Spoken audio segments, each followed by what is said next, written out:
प्रभु समर्थ सर्वज्ञ शिव सकल कला गुण धाम योग ज्ञान वैराग्य निधि प्रणत कल्पतरुणाम वैसे ही सहिते सुरद्रुम तले हेमैर्महामण्डपे रत्ने पुष्पकमासने मणिमये वीरासने संस्थितम् अग्रे वाचयति प्रभञ्जन सुते तत्त्वं मुनीन्द्रैः परम् व्याख्यातुं भरतादिभिः परिवृतम् रामं भजे श्यामलम्।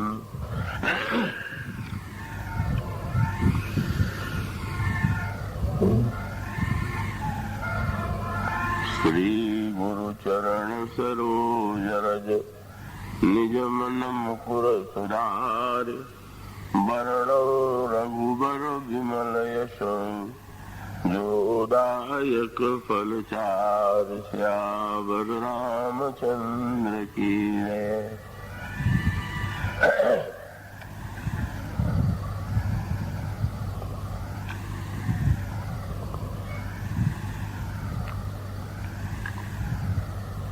श्री राम कथा रस के रसक बंधुओं और भक्तिमती देवियों, आप सब यहाँ जिस दिव्य सद्भाव को लेकर कथा श्रवण के लिए एकत्र हुए हैं, उसके लिए मैं आपका स्वागत करता हूँ। आज प्रदेश के मंत्री श्री कन्हैयालाल जी शर्मा, जो पिछले वर्ष भी इस कथा यज्ञ में सम्मिलित हुए थे, इस वर्ष आज वे भी आए हुए हैं। ये प्रसन्नता और संतोष की बात। अब आइए कुछ समय के लिए पूरी एकाग्रता और तन्मयता से धनुष यज्ञ प्रसंग पर एक दृष्टि डालने की चेष्टा करें।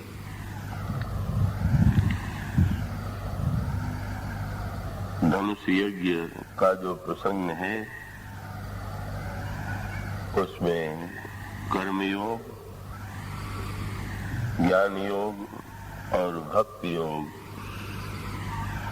तीनों ही योगों का बड़ा अद्भुत परिचय और संकेत दिया गया है। और उन तीनों पर संक्षेप में दृष्टि डालने की चेष्टा करें।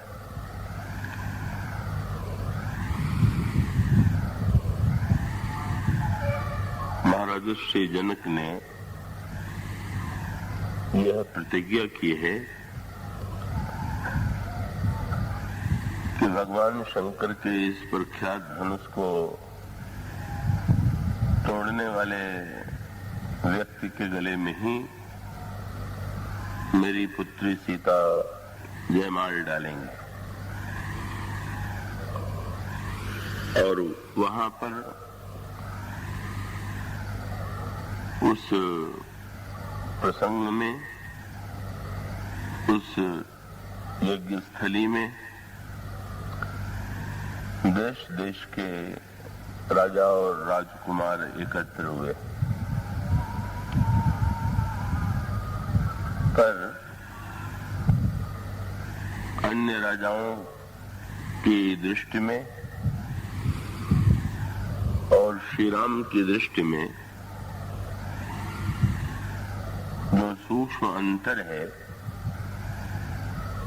उसके लिए यज्ञ शब्द को समझ लेना आवश्यक है। क्या ये राजा जो इस सभा में उपस्थित हुए थे, क्या वे भी यह मान करके आए थे कि कि हमें यज्ञ में सम्मिलित होना है या यज्ञ का दर्शन करना है। ऐसा नहीं, वस्तुतः इन राजाओं की दृष्टि में और प्रभु की दृष्टि में जो अंतर है वो कर्मयोग के लिए, उस कर्मयोग के रहस्य को समझने के लिए बड़े महत्व का सूत्र है। आप लोगों में से जिन्होंने गीता पढ़ी होगी या सुनी होगी, वे गीता में भगवान जब अर्जुन को कर्म के लिए प्रेरित करते हैं, अर्जुन के सामने समस्या ये है कि वो कर्म से विरत होना चाहता है, युद्ध से विरत होना चाहता है और धनुष, अपना गांडीव धनुष नीचे रख करके भगवान के समक्ष अपनी असमर्थता को प्रकट करते हैं। पर भगवान ने अर्जुन को कर्म का एक सूत्र दिया और वो सूत्र ये था क्या कभी भी किसी के लिए संसार में ये संभव है कि वो कर्म का परित्याग कर दे? ये संभव है ही नहीं। व्यक्तित्व का जीवन जब तक है तब तक कर्म अवश्यंभावी है, पर कर्म के साथ समस्या है। जब भी हमारे आपके द्वारा कोई क्रिया होती है, कोई कर्म होता है, तो जैसे लकड़ी को जलाने में अग्नि के साथ साथ धुएं का होना भी अवश्यंभावी है, इसी प्रकार से जो भी कर्म होगा उसमें कुछ न कुछ तो बुराई होगी ही। और जब मनुष्य को कर्म का परिणाम भोगना पड़ता है, ऐसे शास्त्रों की मान्यता है। जब ये सूत्र दिया गया कि कर्म प्रधान विश्व करि राखा, जो जस करई सो तस फल चाखा, और कर्म का गणित भी बड़ा अटपटा है। कर्म का गणित बड़ा अद्भुत इस दृष्टि से है कि व्यक्ति को अपने सत्कर्म का अलग परिणाम मिलता है और कर्म में जो दोष हैं, त्रुटि हैं, उनका अलग दंड भी उसे मिलता है। अगर वो चाहे भी कि सत्कर्म के खाते में से निकाल करके सत्कर्म को हमारे दुष्कर्मों के परिणाम से हमें मुक्त कर दिया जाए, तो कर्म सिद्धांत की दृष्टि में यह संभव नहीं। तो इसका अर्थ ये हुआ कि कर्म किए बिना व्यक्ति रह नहीं सकता और कर्म में करें तो बंधना पड़ता है। ऐसी स्थिति में भगवान अर्जुन को कर्म का एक सूत्र देते हैं और वो सूत्र गीता के वाक्य में है। भगवान ये कहते हैं कि अर्जुन, यदि यज्ञ कर्म किया जाए तो व्यक्ति को पाप और पुण्य का फल प्राप्त नहीं होता है। व्यक्ति यदि यज्ञ कर्म करेगा तो वो बंधन से मुक्त रहेगा, और व्यक्ति अगर स्वार्थ से प्रेरित होकर के कर्म करेगा तो उसे बंधना पड़ेगा। तो गीता का वो प्रसिद्ध सूत्र है, यज्ञार्थात् कर्मणो न्यत्र लोकोयम कर्म बंधना। कर्म नहीं, यज्ञ कर्म की आवश्यकता है। और यहीं इस प्रसंग पर दृष्टि डालिए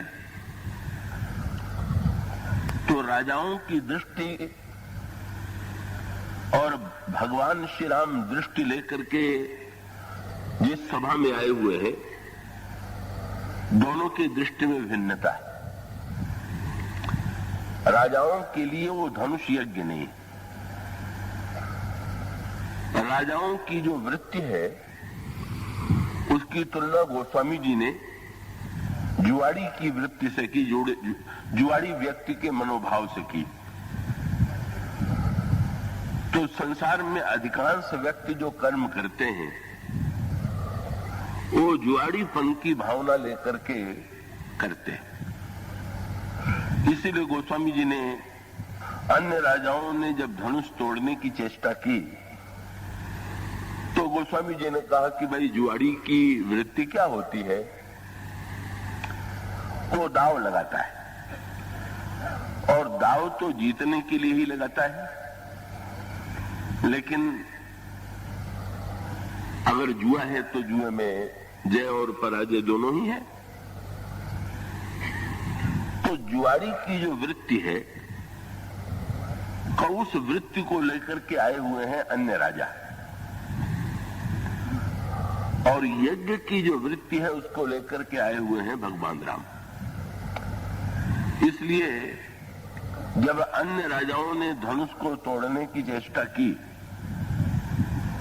और तोड़ना तो दूर रहा, धनुष को उठाने में भी वे समर्थ नहीं हुए और लौटने लगे, तो गोस्वामी जी ने कहा कि इन जुआड़ियों को देख लीजिए, ये जुए में आए थे जीतने के लिए और अपने पास की वस्तु को भी इन्होंने दांव पर लगाया और उसमें हार गए। गोस्वामी जी की पंक्ति आपने पढ़ी होगी, कीरति विजय वीरता भारी, चले चाप कर बरबस हारी। ऐसा जुआ हुआ कि जिसमें सारे राजा हार गए और बड़ा व्यंग्यात्मक वाक्य लिखा गया। वहां ऐसे भी राजा बैठे हुए थे कि जिन्होंने प्रयत्न नहीं किया, धनुष तोड़ने की चेष्टा नहीं की, और तब उन राजाओं ने जिन्होंने प्रयत्न किया था बड़ी व्यंग भरी दृष्टि से उनको देखा और ये कहा कि यदि प्रयत्न नहीं करना था तो यहां तक आने की आवश्यकता क्या थी, और यदि आप लोग यहां आकर के भी बैठे रहेंगे तो इससे तो आप सब लोगों की, हम सब लोगों की नाक कट जाएगी। तो भले राजाओं ने, जिन राजाओं ने प्रयत्न किया था उन पर व्यंग्य करते हुए कहा कि पहले अपनी नाक को छू करके देख लीजिए कि बची है कि कट गई है। आप लोगों की नाक है ही कहाँ। व्यंग्य की भाषा में वाक्य आता है कि नाक को पिनाक ही संग सिधाई। नाक तो पिनाक के साथ ही, जब वहां से लौटे हो तो नाक कटा के ही लौटे हो। अब जिस नाक की तुम्हें इतनी चिंता है वो नाक तुम्हारे पास नहीं। तो इसका सीधा सा तात्पर्य यह है कि उनके कर्म में जो वृत्ति होती है, जो है, वही हम में से अधिकांश व्यक्तियों के जीवन में होती है। यदि हम कर्म करते हैं तो चाहे धन पाने के लिए करते हैं, चाहे कीर्ति पाने के लिए करते हैं, चाहे पुत्र के लिए करते हैं, हमारे कर्म के मूल में यही 3 प्रकार की इच्छाएं विद्यमान होती हैं। और इन राजाओं के मन में जो कर्म करने की वृत्ति है, धनुष तोड़ने की बात जो लेकर के आए हुए हैं, इसी स्वार्थ की पूर्ति को लेकर के आए हैं। सीता परम सुंदरी हैं, उनसे हमारा विवाह हो जाएगा। महाराज श्री जनक विवाह में न जाने कितना दहेज देंगे और धनुष तोड़ने पर हमें न जाने कितनी कीर्ति मिलेगी। इन प्रवृत्तियों से प्रेरित होकर के ही ये राजा धनुष यज्ञ को यज्ञ न मान करके जुए की मनोवृत्ति लेकर के आए हुए। और भगवान श्री राघवेंद्र यज्ञ की भावना लेकर के आए हुए हैं। इसलिए का भगवान श्री राघवेंद्र ने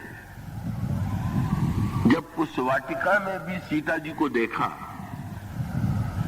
और श्री सीता जी का परिचय श्री राम ने श्री लक्ष्मण को दिया, तो भगवान श्री राघवेंद्र ने यही कहकर के परिचय दिया कि तात जनक तनया यह सोई, धनुष यज्ञ जही कारण होई। यही वो जनक की कन्या है जिनके लिए यज्ञ हो रहा है। तो पुष्प वाटिका में भी श्री राम की दृष्टि में श्री सीता जी के लिए यज्ञ हो रहा है, और विश्वामित्र ने भी जब भगवान श्री राम से जनकपुर चलने के लिए कहा, तो यूं देखें तो भगवान श्री राम का जाना उचित था कि नहीं उचित था। नियम ये है कि कहीं जाना हो तो निमंत्रण मिलने पर जाना चाहिए। तो जनकपुर से श्री राम को तो निमंत्रण नहीं दिया गया था, लक्ष्मण को तो निमंत्रण नहीं दिया गया था, और बिना निमंत्रण के ही महर्षि विश्वामित्र श्री राम और लक्ष्मण को लेकर के जनकपुर चले जाए, ये बात अपने आप में बड़ी अटपटी। पर महर्षि विश्वामित्र ने जब भगवान श्री राम से चलने के लिए कहा, तो देखिए उसके लिए एक शब्द तो है कि जनकपुर में स्वयंवर हो रहा है। सबसे प्रचलित शब्द जो था उस युग में वो स्वयंवर था। जनकपुर में स्वयंवर हो रहा है और तुम्हें भी सम्मिलित होने के लिए चलना है। पर महर्षि विश्वामित्र ने स्वयंवर शब्द का प्रयोग नहीं किया। महर्षि विश्वामित्र ने कहा जनकपुर में यज्ञ हो रहा। तो यूं देखें तो भाई उसे स्वयंवर कहें कि यज्ञ कहें, पर वही तो वृत्ति का अंतर है। तो उन्होंने उसको कहां से जोड़ा?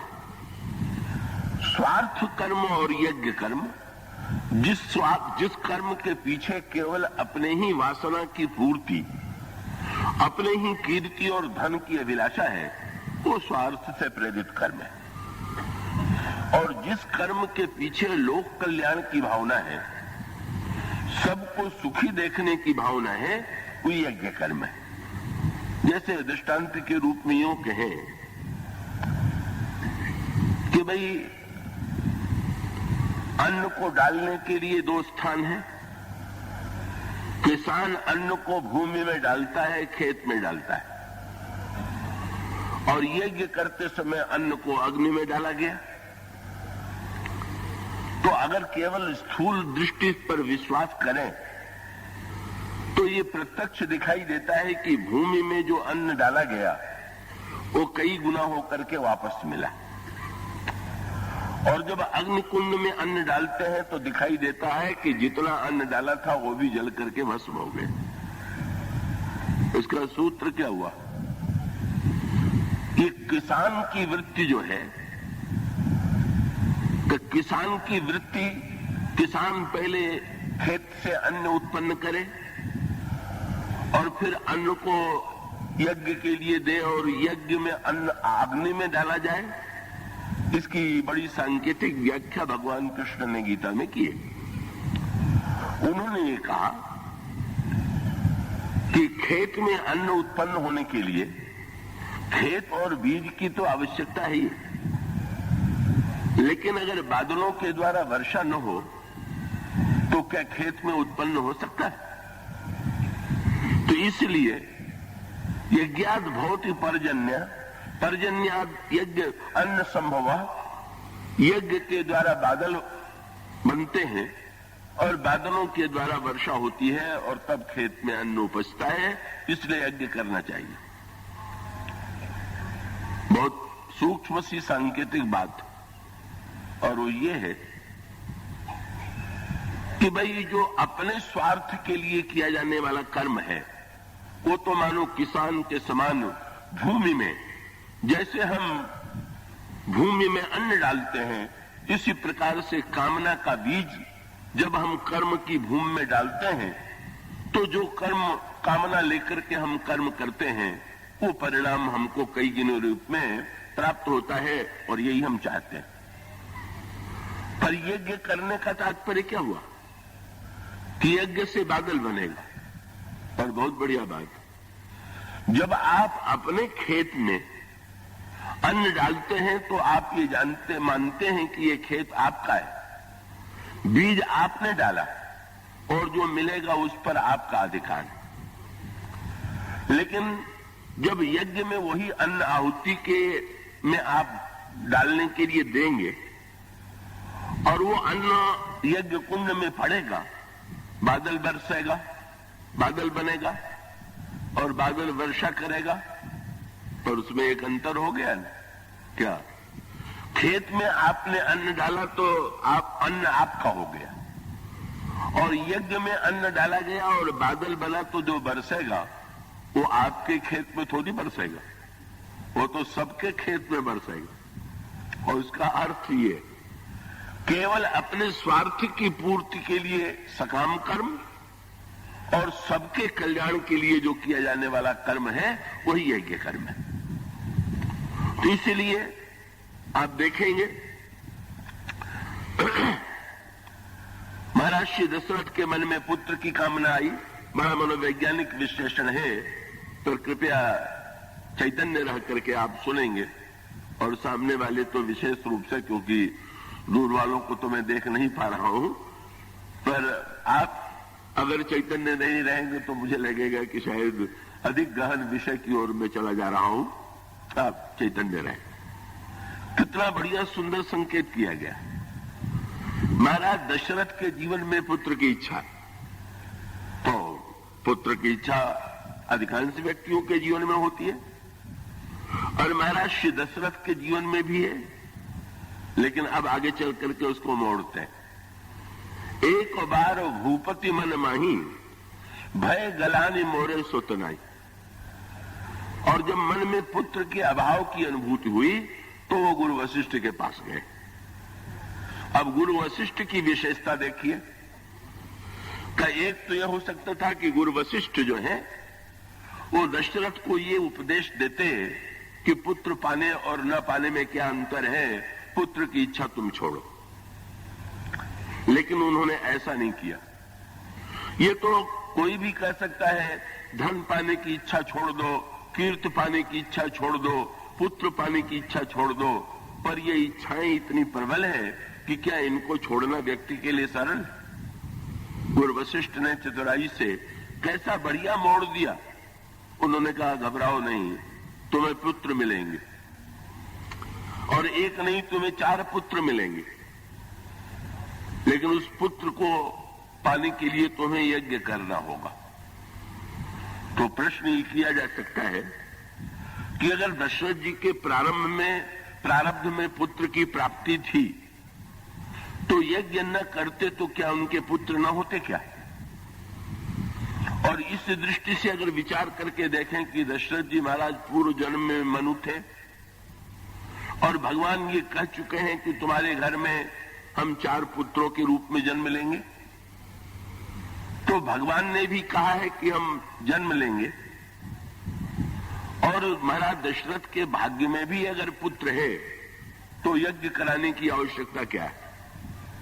कई बार लोग ये कहा करते हैं, कई लोग जो इन वस्तुओं का विरोध करते हैं वो ये कह करके करते हैं कि जो कुछ होता है वो व्यक्ति के प्रारब्ध से होता है, इन वस्तुओं की पूजा पाठ या यज्ञ की कोई उपयोगिता नहीं। पर नहीं, एक मैं आशा करता हूं आप एकाग्रता से ध्यान देंगे।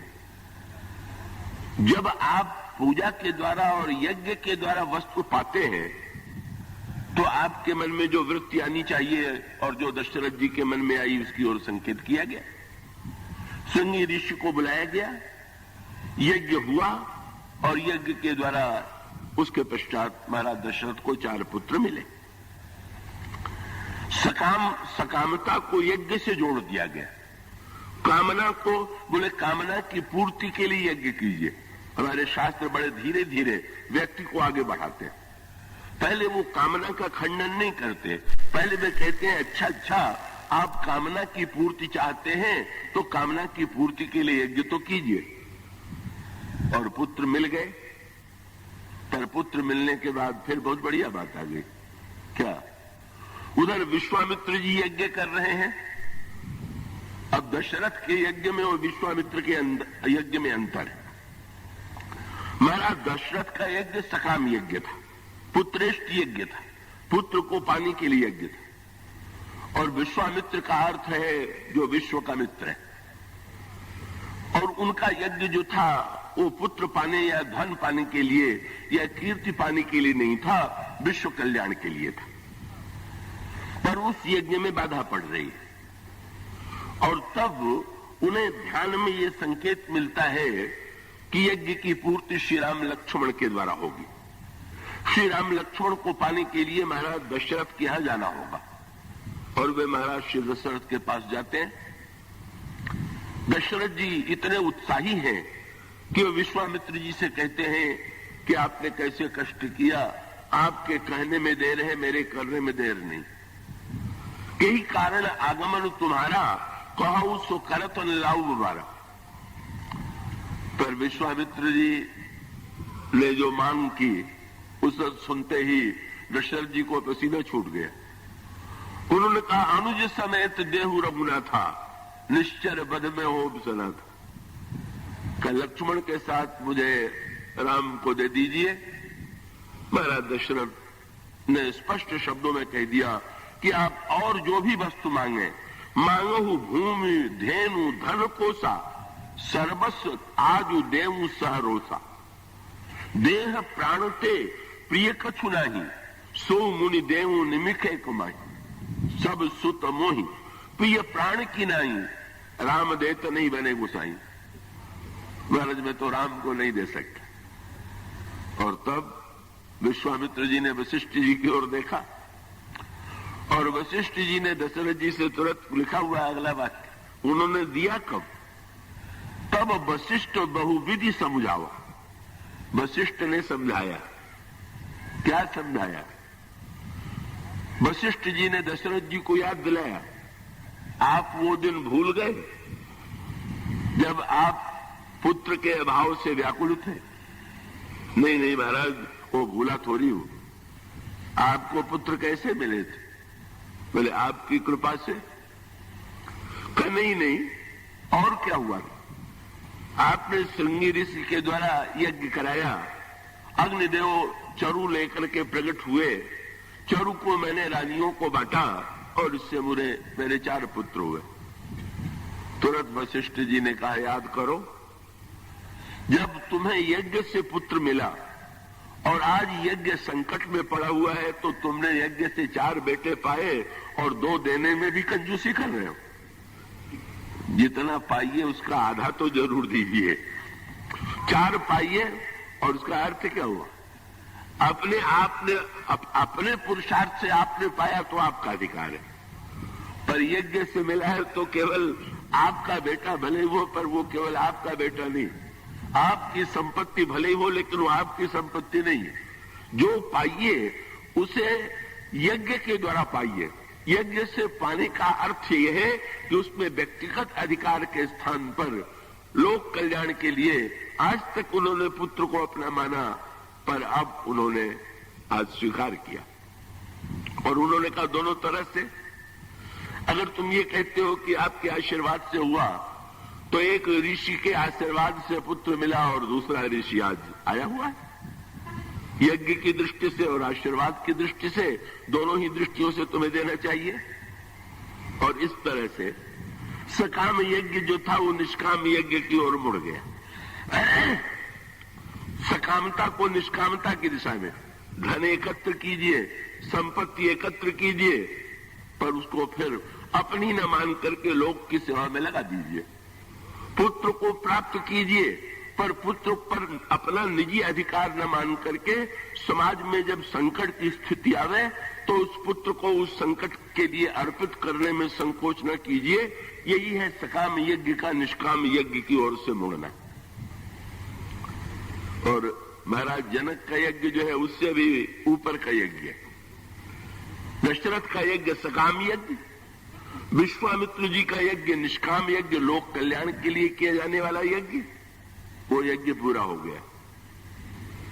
अब विश्वामित्र जी को चाहिए कि श्री राम और लक्ष्मण को अयोध्या लौटा करके दशरथ जी को सौंप दें कि तुमसे मैंने यज्ञ की रक्षा के लिए तुम्हारे पुत्रों को मांगा था, मेरे यज्ञ की रक्षा हो गई, अब इन पुत्रों को आपको मैं सौंपता हूं। पर ऐसा नहीं हुआ, यज्ञ पूरा हो गया। महर्षि विश्वामित्र के आश्रम में भगवान राम रुके हुए और जनकपुर से सूचना आई और विश्वामित्र जी ने भगवान श्री राम से कहा कि राम जनकपुर चलना है। महाराज कहां?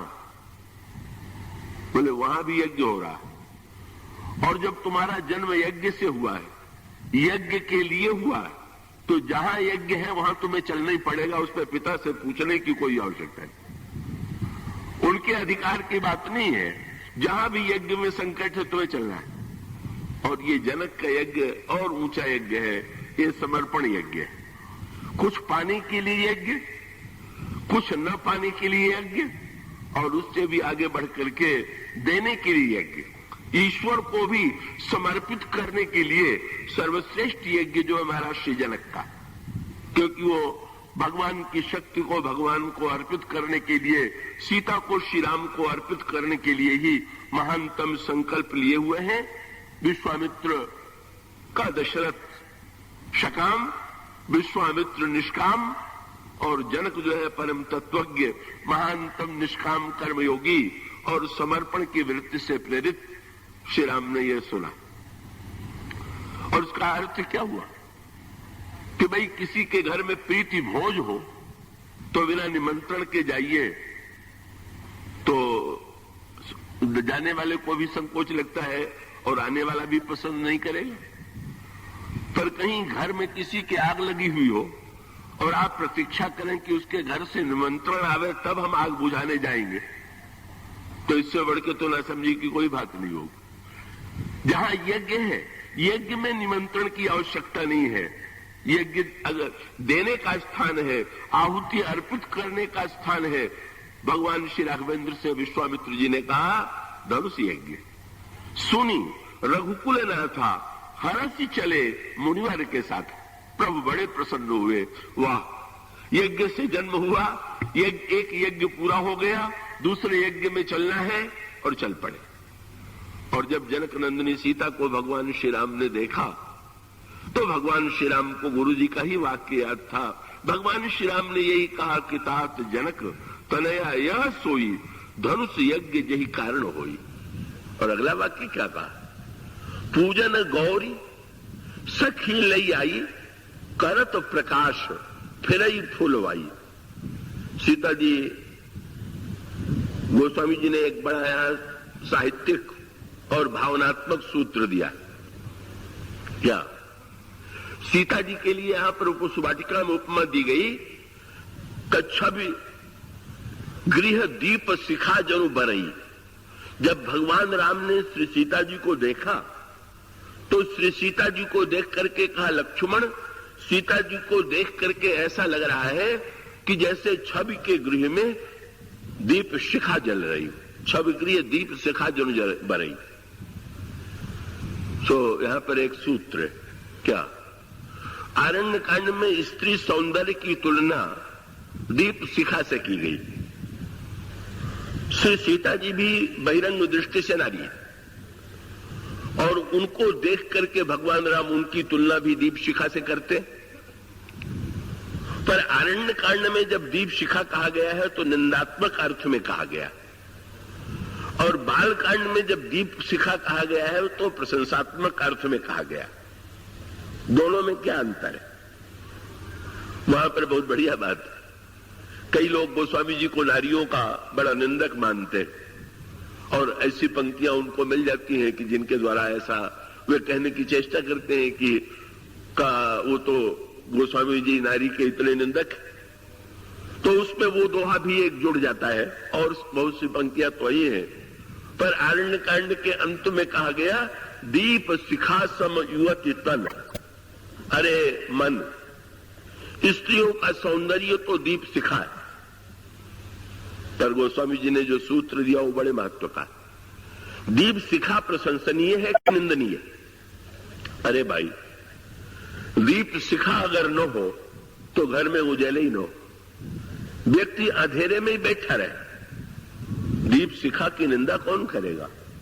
पर सूत्र बड़े महत्व का है, और वो महत्व का सूत्र यह है कि दीप शिखा में दो बातें हैं। क्या? एक तो प्रकाश और दूसरे दाहकता है, जलाने की क्षमता है।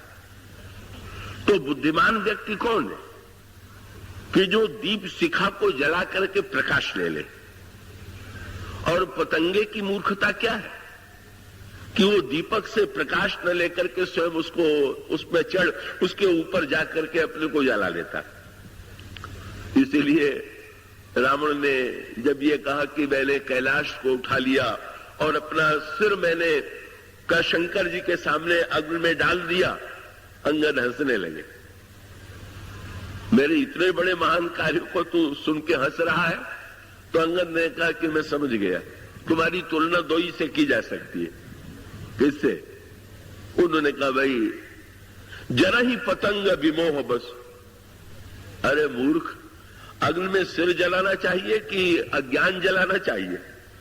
सिर जलाने की जरा अगर तूने अभिमान जला दिया होता तो जलाने की सार्थकता थी। जलाया सिर तो न जाने कितने पतंगे रोज दीपक और अग्नि में अपने को जला रहे हैं, तो क्या वो बड़े महान है? तो तेरी वृत्ति तो पतंगे के समान मूर्खता की है। और अगला वाक्य तो और भी उन्होंने व्यंग्यात्मक कहा, क्या? जरा ही पतंग विमोह बस, भार बहाई खर वृंद। गधे बहुत बोझा उठाते। शंकर जी को कैलाश पर उठाने, सिर पर उठाने की जगह अगर सचमुच उनको अपने सिर में विश्वास के रूप में धारण कर दिया होता, गधा चंदन की लकड़ी लेकर के आने वाला व्यक्ति ठीक है कि एक गधे के ऊपर 10 मन चंदन की लकड़ी लाद दी गई तो क्या बड़ी प्रशंसा हो गई कि वाह कितना महान गधा है, इतना चंदन लिए हुए। अरे वो तो चंदन ढो रहा है, चंदन तो छोटा सा लेकर के जो माथे पर लेप कर रहा है वो चंदन का सदुपयोग कर रहा है। अंगद ने यही कहा कि तुम्हारा दुर्भाग्य है, तुमने कैलाश को उठाया, शंकर जी को सिर पर बैठाया, लेकिन गधे की तरह तुमने बोझ बना के उठाया। तुमने शंकर जी को अपने मस्तिष्क में धारण नहीं किया। तुमने अग्नि जलाई, उसमें सिर चढ़ाया, पर अपना अभिमान नहीं चढ़ाया। कभी कभी शास्त्रों में बड़ी बढ़िया बात कही गई। एक प्रश्न किया गया कि शंकर जी तो रुद्र के अवतार हैं, और रावण ने जब शंकर जी की ऐसी पूजा किया कि 10 सिर काट के चढ़ा दिया, तो क्या पूजा करने का फल यही था कि हनुमान जी बेचारे की दुर्दशा करें? उनको तो कम से कम नहीं करना चाहिए था। तो बड़ा विलक्षण उत्तर दिया गया। ये कहा गया कि रुद्र है 11 और रावण ने 10 सिर काट करके 10 रुद्र की तो पूजा की, पर 11वें रुद्र नाराज हो गए क्योंकि उनकी पूजा नहीं की गई, और वही 11वें रुद्र हनुमान है। पर ये इसके अंतरंग अर्थ का तात्पर्य क्या कि रुद्र अगर 11 हैं तो 10 के साथ साथ 11वां भी कुछ दीजिए तो पूजा पूरी होगी। और उसका अभिप्राय ये है कि ये 11वां सिर 10 सिर है और एक अहंकार है। अगर रावण 11 को मिला करके ये अर्पित कर देता तो पूजा पूरी हो जाती। होगा क्या? भगवान राम से विश्वामित्र जी ने कहा, ये स्वयंवर देखिए जाइए, सीता जी के स्वयंवर को चल के देखना चाहिए। गुरु जी से किसी ने पूछ दिया, कल तक तो आप यज्ञ करते रहे, आज ये स्वयंवर कैसे कहने लगे?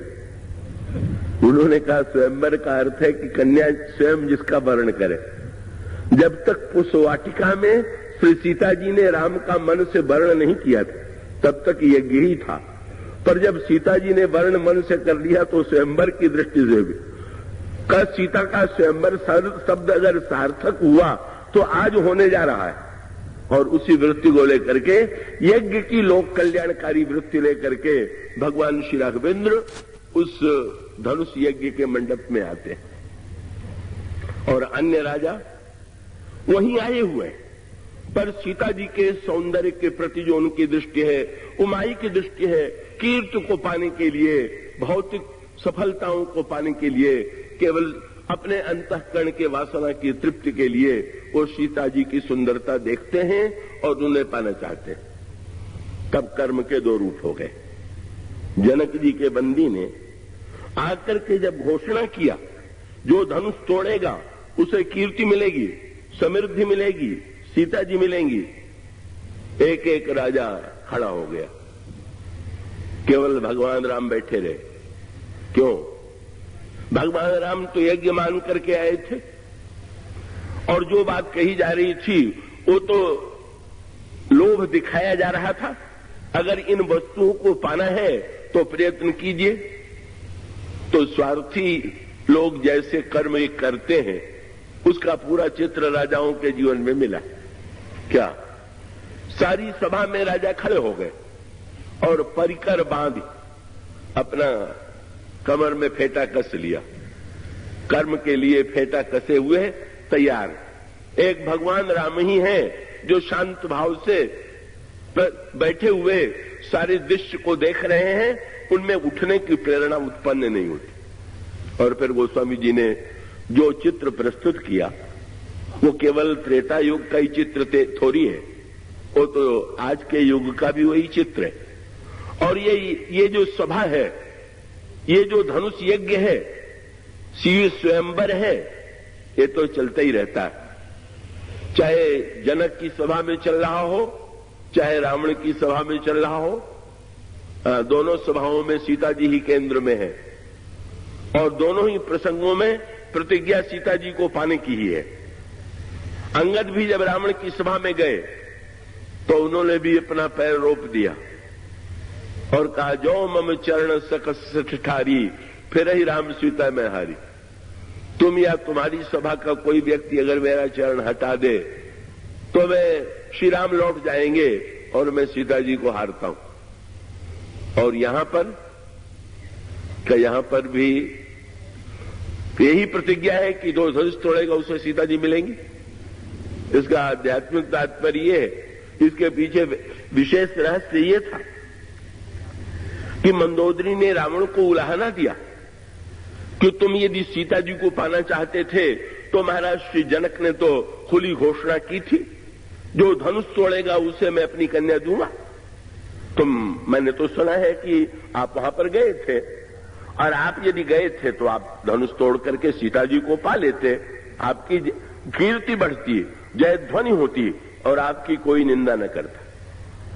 पर आपने चोरी से सीता जी का हरण करने की चेष्टा की, इसी से तो आपकी निंदा हो रही।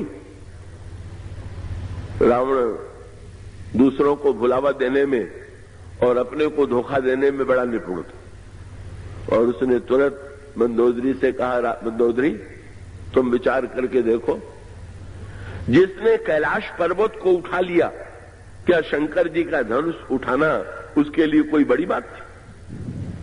गणित तो यही कहेगा, अगर कोई बड़ा बोझ उठा ले तो छोटा क्यों नहीं उठा लेगा?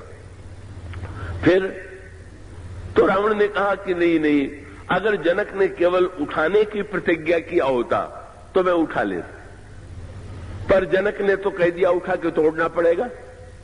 और तुम जानती ही हो कि शंकर जी हमारे गुरु जी हैं, अपने गुरु की वस्तु को तोड़ना ये तो शिष्य का धर्म नहीं है। इसीलिए मैंने जानबूझ करके गुरु का अपमान न हो इसलिए ऐसा किया। मंदोदरी चुप हो गई। मंदोदरी के पास उत्तर नहीं था, पर अंगद ने रावण की कलई खोल दिया। बोले चलो भाई एक बार और सही, अब उठाना ही उठाना है, तोड़ना नहीं, अब केवल उठाना है। चलो तोड़ने वाली बात से तुम घबराते हो, और उठाना भी क्या है, अपने गुरुजी का धनुष उठाने की बात भी नहीं तो बंदर का पैर है, तो एक बार और प्रयत्न करके देख लो। क्या है इसका अभिप्राय? मानो संकेत ये है, सीता जी को पाना यही है अच्छे बुरे सभी व्यक्तियों का लक्ष्य। सीता जी अगर लक्ष्मी है तो लक्ष्मी लोग पाना चाहते हैं, सीता जी अगर शक्ति हैं तो लोग शक्ति पाना चाहते हैं, सीता जी अगर शांति हैं तो लोग शांति पाना चाहते हैं, सीता जी को ही तो पाना चाहते हैं। पर पाने की सही पद्धति क्या है? रावण की तरह या जिन राजाओं ने जिस तरह से पाने की चेष्टा किया, क्या सीता जी को पाने की सही पद्धति वही है क्या? और क्या रावण की पद्धति से अगर कोई व्यक्ति कुछ समय के लिए सीता जी को पाले तो क्या सचमुच उसने पा लिया क्या? अंगद से जब लौट करके आए तो बंदरों ने 2 प्रश्न किया। क्या कि इस प्रतिज्ञा का उद्देश्य क्या था? क्यों आपने रावण की सभा में ये प्रतिज्ञा किया? और आपने प्रतिज्ञा किया तो आपको तो चिंता हुई होगी। आपने बिना पूछे श्री राम से ये कह दिया तो आपको चिंता नहीं हुई कि मेरा चरण हट जाएगा तो क्या होगा? अंगद ने इसका बहुत सुंदर उत्तर दिया। एक तो उन्होंने कहा कि रावण ने संसार को ये धोखा दिया था कि मैंने सीता जी को पा लिया है, और लोगों को भी ये धोखा हो गया था कि रावण सीता जी को ले आया तो पा गया। लेकिन जब मैंने ये कहा कि मेरा चरण अगर उठा दोगे तो सीता जी मिल जाएंगी, और रावण ने राक्षसों से कहा बंदर का पैर उठाओ, तो मैंने दिखा दिया। बोले रावण, तुमने अगर पा लिया होता तो ये पैर उठवाने की जो चेष्टा कर रहे हो ये करते ही नहीं। तब तो तुम ये कही देते कि तुम क्या कह रहे हो, वो तो मेरे पास ही है। पर इसका अर्थ है रावण, कुछ लोग को देख के धोखा होता है कि इन्होंने लक्ष्मी को पा लिया है, शक्ति को पा लिया है, पर भीतर से वो खोखले होते हैं, पाया हुआ कुछ नहीं होता। पाना और वस्तु है, दिखाई देना और वस्तु है। इसलिए मैं बताना चाहता था कि रावण के समान जब कोई व्यक्ति पाता है तो वो उसका पाना नकली होता है, असली पाना नहीं होता। तो वस्तु को केवल ढोता है। आप बाजार में कोई वस्तु खरीदें और किसी मजदूर के सिर पर लाद दें, आप चले जा रहे हैं, मजदूर के सिर पर वस्तु लदी हुई है, तो वस्तु आपकी है कि जो ढो रहा है उसकी?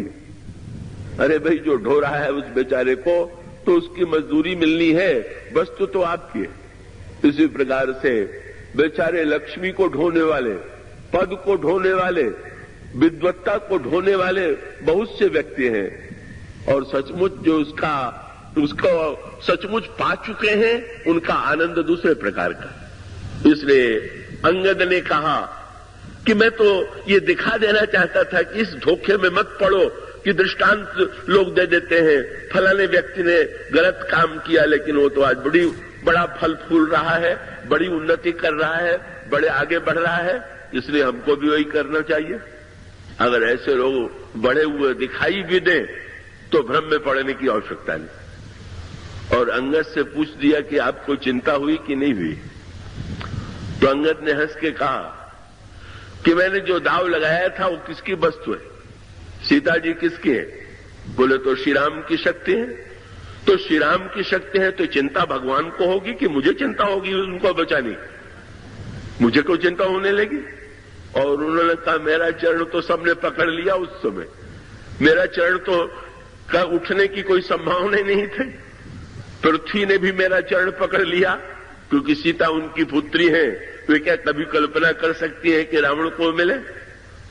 और हनुमान जी जैसे भक्त का संकल्प भी मेरे चरण को पकड़ लेता है। क्यों? हनुमान जी ने रावण को उपदेश दे दिया था कि राम चरण पंकज उर धरहु, लंका अचल राज्य तुम करो। भगवान के चरण को धारण करो तो लंका का पद अचल हो जाएगा। अंगद ने कहा मैंने तो हनुमान जी के वाक्यों पर विश्वास कर लिया कि जब संत कहता है कि भगवान का चरण हृदय में धारण करने से लंका का पद अचल हो सकता है, तो क्या मेरा पद उनका अचल नहीं हो जाएगा? तो अब चिंता हो तो या तो संत को हो या भगवान को हो कि उनकी बात झूठी न होने पावे। मैं तो निश्चिंत भाव से, मनुसूत्र ये है, उन्हें पा दे, या तो व्यक्ति पा नहीं सक रहा और पाता है तो रावण की पद्धति से पा करके अंत में खो बैठता है। और या धनुष यज्ञ में जो राजा एकत्र हुए हैं उनके कर्म करने की पद्धति हमारे जीवन में है।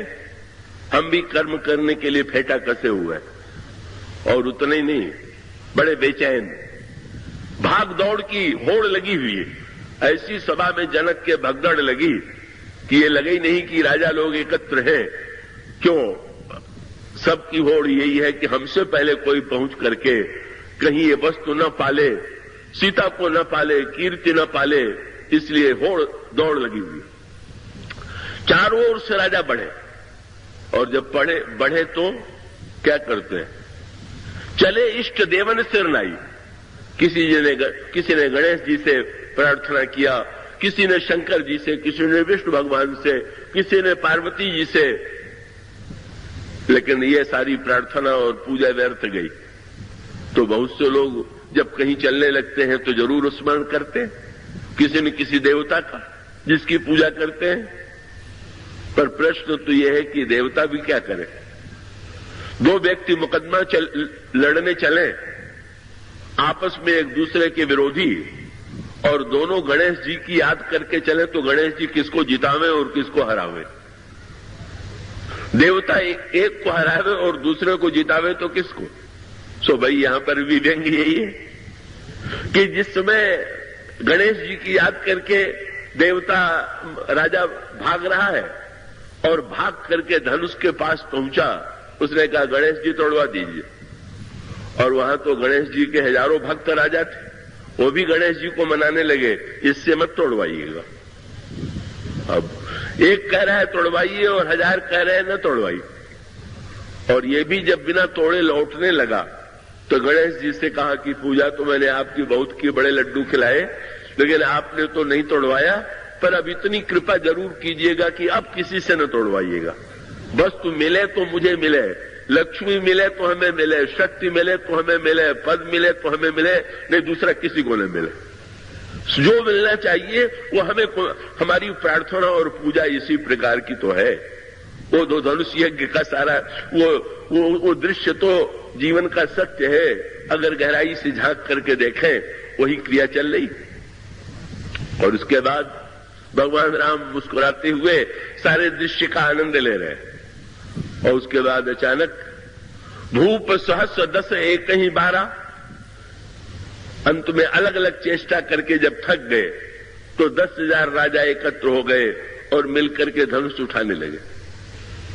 अब कई लोग तो ऐसे गणित के, भूगोल के प्रेमी बन जाते हैं कि पूछते हैं कि धनुष कितना लंबा चौड़ा था, 10,000 राजा कैसे लगे होंगे?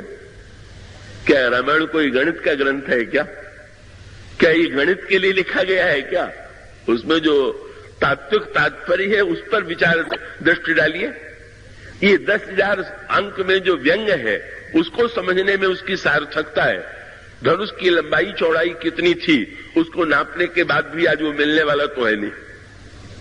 भाई सत्य तो ये है, कल की कथा जिन्होंने सुनी होगी, आज बहुत से लोग नए हैं, धनुष अहंकार है। और बहुत बढ़िया बात, धनुष कितना लंबा चौड़ा? और इसका उत्तर यही है कि अहंकार कितना लंबा चौड़ा। आज तक अहंकार को किसी ने ठीक ठीक नाप के दिखाया है? अरे भाई, शिव का अहंकार, ये तो विराट का अहंकार है। एक व्यक्ति के अहंकार को नापना कठिन है, और जो विराट का अहम है उसकी तो कोई सीमा ही नहीं। 10,000 के अंक का क्या महत्व है? वो तो सारी सृष्टि के लोग उसी धनुष को उठाने में तो अब भी लगे हुए हैं। उसी अहम के धनुष को उठाने की चेष्टा में सब लगे हुए। 10,000 के अंक में तो व्यंग ये है कि 10,000 के अंक में का एक राजा से किसी ने पूछ दिया कि कितनी बड़ी नासमझी तुम लोग कर रहे हो, जब विवाह से एक का ही होना है तो तुम लोग 10,000 एक साथ धनुष तोड़ रहे हो।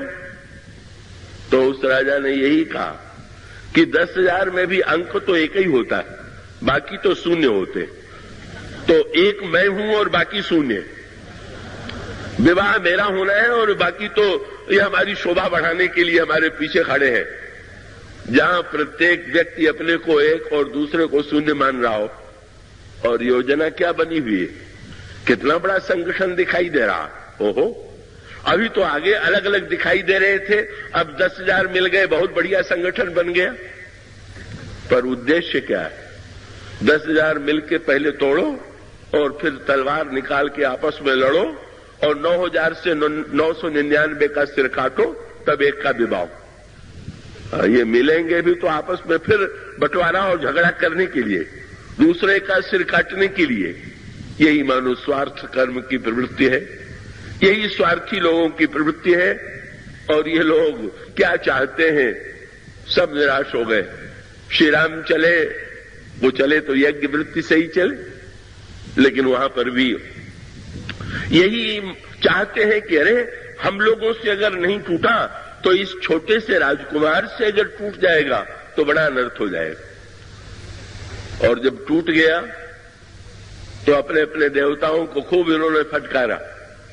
अपमान भी कराना था तो इस छोटे से बालक से ही कराना था। और फिर ऐसा विचार बदलता रहता है कि जब परशुराम जी आए और परशुराम जी ने पूछा कि राजा जनक बता धनुष किसने तोड़ा, उसका मैं सिर काट लूं, तो ये राजा फिर से अपनी देवताओं की याद करने लगे। बोले बड़ी कृपा किया जो तोड़वा नहीं दिया, अगर तोड़वा दिया होता तो एक सिर काट लेते, बड़ा अच्छा हुआ हम बचे। अब सिर कटेगा तो इसी का कटेगा। ये मनोवृत्ति केवल राजाओं की नहीं है, ये हम सबकी मनोवृत्ति यही है। हम क्या चाहते हैं, कैसे चाहते हैं, किस तरह से हमारी चाह बदलती रहती है, इसका सब कुछ चित्र उन राजाओं के चरित्र में दिखाई दे रहा है। यह है यही कर्म का एक रूप। और कर्म का यज्ञात्मक कर्मयोग कैसा है? यज्ञार्थात कर्मणो नेत्र लोकोयम कर्म बंधन। भगवान राम बैठे हुए, अंत में जनक निराश हो गए। पर जनक में कमी कहां थी? एक भूल। उन्होंने कहा तजहु आस निज निज गृह जाहू, लिखा न विधि वैदेही विबाहू, सुकृत जाई जो पन परिहरऊं, कुंवरी कुंवारी रहे का करऊं, जो जनते भट बिन भूय भाई, तो पन कर होते न हसाई। और उनके मुंह से एक वाक्य निकल गया। जो वाक्य निकल गया वो बहुधा निष्काम लोगों में भी वो कमी पाई जाती है जो जनक के वाक्य में थी। क्या कि जो लोग कल्याण के लिए निष्काम भाव से कर्म करते हैं, उनके मन में भी ये दुर्बलता रहती है कि मैं जो कर रहा हूं वो तो निस्वार्थ भाव से कर रहा हूं, पर दूसरा जो करेगा तो जरूर स्वार्थ से करेगा। इसका अर्थ है कि व्यक्ति कहीं न कहीं ये अभिमान पाले हुए है कि अगर मैं कर रहा हूं तो मैं तो निष्काम हूं, पर दूसरा से काम। महाराज जनक के मुंह से भी वाक्य निकल गया, मैं मान ही नहीं सकता हूं कि कोई संसार में ऐसा हो सकता है कि जो इतनी बड़ी वस्तु का लोभ छोड़ दे। उनका वाक्य आपने पढ़ा, वो क्या कहते हैं? कुंवरी मनोहर विजय बड़ कीरति अति कमनीय। कितनी सुंदर मेरी कन्या है, कितनी बड़ी कीर्ति है, कितनी बड़ी सफलता है। क्या संसार में कोई व्यक्ति ऐसा हो सकता है कि जिसके अंतःकरण में इन वस्तुओं को पाने का लोभ न हो? भगवान राम फिर भी बैठे रहे। लक्ष्मण जी क्यों बिगड़े? बात है कि ये दोनों महान वैराग्यवान हैं, लक्ष्मण जी भी और जनक भी। लक्ष्मण जी का तो रूप ही आध्यात्मिक रूप दृष्टि से वैराग्य का है। लखन राम सीता सहित राजा पर्ण कुटीर भगत ज्ञान वैराग्य जन सोत धर शरीर। और जनक जी स्वयं अपने मुंह से विश्वामित्र जी के सामने घोषणा करते हैं, सहज विराग रूप मन मोरा। मेरा मन तो सहज विरागी। सो दोनों वैराग्यवानों में जो नोकझोंक हुई, बस इसमें विजयी लक्ष्मण हुए महाराज जनक ने। क्यों? जनक जी ने यह मान लिया कि अगर कोई टूट नहीं रहा है तो तोड़ने वाला कोई व्यक्ति नहीं है, समर्थ कोई व्यक्ति नहीं है, नहीं तो इतनी बड़ी वस्तु के लोभ को छोड़ दे क्या कभी ऐसा व्यक्ति संसार में हो सकता है? वहां तो लक्ष्मण जी भी ऐसे हैं जिनमें महानतम सामर्थ्य, पर उनके जीवन में कामना का लेश नहीं। केवल जनक ही विरागी है, क्या लक्ष्मण विरागी नहीं है क्या? और दूसरी बात, लक्ष्मण जी को जो बुरी लग गई कि जनक के मुंह से निकल गया कि मेरी कन्या कुंवारी रह जाएगी, मैं क्या करूं। लक्ष्मण जी खड़े हुए और जनक जी को फटकारा, माखे लखन कुटिल भई भौ है, रदपुट फरकत नैन रिसो है, कहीं न सखत रघुबीर डर, लगे बचन जनुबान, नाई राम पद कमल सिर, बोले गिरा प्रमाण। और उन्होंने ये कहा कि जो वाक्य महाराज जनक ने कहा है, इनकी जगह अगर किसी साधारण अल्पज्ञ व्यक्ति ने ये कहा होता तो मैं बुरा न मानता, लेकिन इतना बड़ा ज्ञानी, कहीं जनक जैसा अनुचित बानी। भगवान राम उठ क्यों नहीं रहे और लक्ष्मण जी खड़े हुए तो लक्ष्मण जी आलोचना क्या कह रहे हैं। और इतने ही नहीं, लक्ष्मण जी ने अंत में ये कह दिया कि प्रभु आप आज्ञा दीजिए तो मैं धनुष तोड़ दूं। नाथ जानिए सहाय सो होई, कौतुक करिए बिलोको सोई, कमल लाल जिमि चाप चढ़ावो, जोजन सत प्रमाण ले धावो, तोड़ो छत्रक दंड जिमि, तो प्रताप बलनाथ, जो न करो प्रभुपद शपथ कर न धरो धनुबात। लक्ष्मण जी धनुष को तोड़ने के लिए तैयार हो गए। क्या उनके मन में विवाह की इच्छा है क्या? और नहीं है तो ऐसा क्यों कह रहे? लक्ष्मण जी से किसी ने पूछ दिया, आपने ऐसा कैसे कह दिया कि मैं तोड़ दूं? लक्ष्मण जी ने कहा कि अगर मैं मानता होता कि धनुष टूटने के बाद विवाह होगा तो मैं कभी न कहता, पर पुष्प वाटिका में पहले मैं देख चुका था कि विवाह तो पहले ही हो गया है, कब विवाह अब होना थोड़ी बाकी है। जितनी चिंता इनको विवाह की हो रही है ये अलग अलग है। कब भौतिक लीला में भी लक्ष्मण कल पर पुष्प वाटिका में श्री राम और श्री सीता जी का विवाह ही नहीं, मिलन भी देख चुके। पुष्प वाटिका में दोनों का मिलन हुआ। मिलन शरीर से नहीं हुआ, वाक्यों से नहीं हुआ, दोनों एक दूसरे से नहीं मिले, पर वहां तो विवाह भी हो गया, दूल्हा सज के आ भी गया। हाँ, सारा दृश्य पहले हो गया, धनुष टूटने के पहले ही। और उसका अर्थ क्या हुआ? जब भगवान राम ने श्री सीता जी के आभूषणों की ध्वनि सुन करके लक्ष्मण से अपने मन की दशा बताई, तो लक्ष्मण जी ने प्रभु का हाथ पकड़ लिया और उनको लेकर के लता कुंज में गए और लगे भगवान राम के सिर पर फूलों से भगवान राम का सिर सजाने, और सारे सिर को फूल की कलियों से सजा करके जब मोर पंख बांधने लगे तो प्रभु ने मुस्कुरा करके पूछा, ये अचानक हम लोग पूजा के लिए फूल लेने के लिए आए थे, तुम मेरा श्रृंगार क्यों करने लगे? लक्ष्मण जी का संकेत ये था कि प्रभु आपने जो बात कही तो लग गया कि जनक जी चाहे जब विवाह करें, पर पृथ्वी देवी तो अभी विवाह करने वाली। जनक जी की अगर पुत्री मानी हुई है तो पृथ्वी की तो वास्तविक बेटी है। बोले पृथ्वी को ये चिंता हुई होगी कि जनक हमारी कन्या को देने के लिए प्रस्तुत है, पर प्रतिज्ञा ये है कि जो धनुष तोड़ेगा उसे मैं दूं, और राम तो बड़े सुकुमार है। सो पृथ्वी ने ये प्रतिज्ञा की कि मैं भी तोड़ने पर अपनी कन्या दूंगी, पर धनुष नहीं तोड़ना है, फूल को जो तोड़ देगा, हमारी वाटिका के पुष्प को, सुकुमारता की पराकाष्ठा। और महाराज दूल्हे के सिर पर तो मोर न हो तो शोभा नहीं। लक्ष्मण जी ने पूरा मोर जो था दूल्हे के सिर पर बना दिया। तो गोस्वामी जी ने कहा, मोर पंख सिर सोहत नीके, गुच्छ बीच बिच कुसुम कली।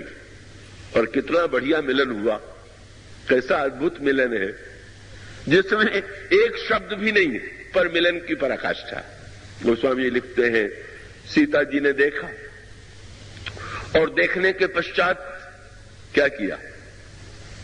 लोचन मग क्रम है, जैसे कोई अतिथि आता है उसके लिए पावड़े बिछाते हैं, उसके लिए फूल की पंखड़ियां बिखेरते हैं। सीता जी ने ये सब का सब किया, पर स्थूल वस्तुओं से न करके भाव से किया। फूल बरसाने चाहिए तो जह बिलोक मृग सावक नैनी, जनुतः बरिस कमल सित श्रेणी। अपनी आंखों के द्वारा जब उन्होंने चारों ओर देखा तो ऐसा लगा कि जैसे सफेद कमल के फूल की पंखड़ियां चारों ओर बिछ गई। और श्री राम जब आए तो जैसे अतिथि को लेकर के आते हैं, सीता जी लोचन मग राम ही उर आनी, नेत्र मार्ग से हृदय मंदिर में आई। वो स्वामी जी से पूछा गया, अतिथि तो घर में लाने के बाद उसका सत्कार करते हैं, उसकी पूजा करते हैं, उसको भोजन कराते हैं, उसका जैसा सम्मान करना चाहिए वैसा सम्मान करते हैं। सीता जी जब नेत्र मार्ग से राम को हृदय में ले आई तो उन्होंने कैसी पूजा किया वो भी तो बताइए। चंदन पुष्प धूप दीप नैवेद्य पंचोपचार दसोपचार षोड़शोपचार कितने उपचारों से सीता जी ने पूजा किया।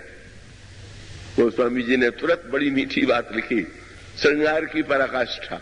क्या बोले? लोचन मग राम रे आनी और दीन्हे पलक कपाट सयानी। वे इतनी चतुर थी कि उन्होंने पलकों की किवाड़ बंद कर लिया।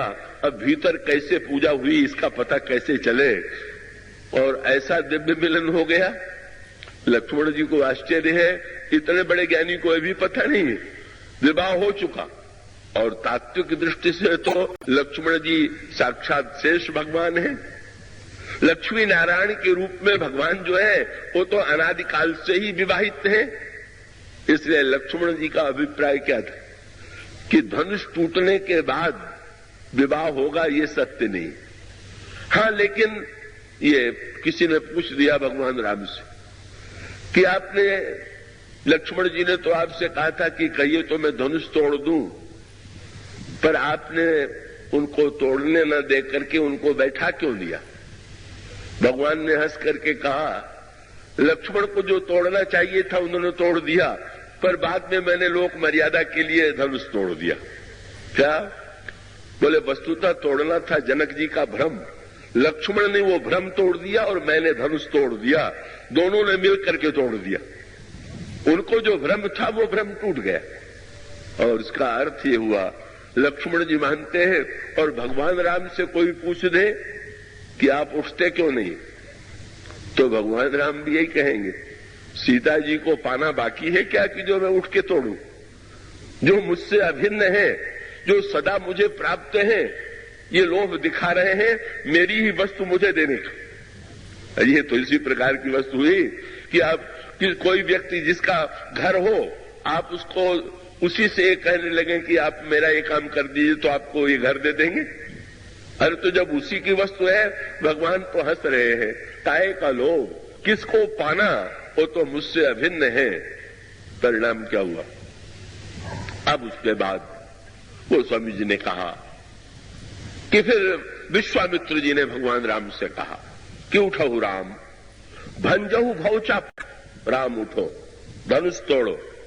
पर यज्ञ करने की जो बात थी वही शब्द विश्वामित्र जी ने दोहरा दिया। क्या? धनुष तोड़ना है सीता जी को पाने के लिए, ये स्वार्थ कर्म हुआ। और धनुष तोड़ना है विश्वामित्र के शब्दों में, उठऊ राम भंजो भौचापू, मेटहु तात जनक परितापू।